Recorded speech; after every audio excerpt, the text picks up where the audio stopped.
Alam nyo ba ang taxi horror story ng Davao, ang Taxi 45? Ayon sa kwento, it was late at night at may babae na tumawag ng taxi para umuwi. Pagsakay niya ng taxi, feel niya na parang may something off, na parang may strange and uneasy feeling siya. Parang hindi siya mapakali. Kaya instead of mag-worry, kinausap na lang niya ang driver. She tried to make small talk para mag-chill.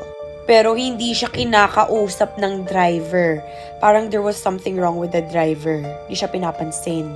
So nandun na siya sa lugar niya at nilabas niya na ang wallet niya at inabot ang pera, ang bayad sa taxi driver.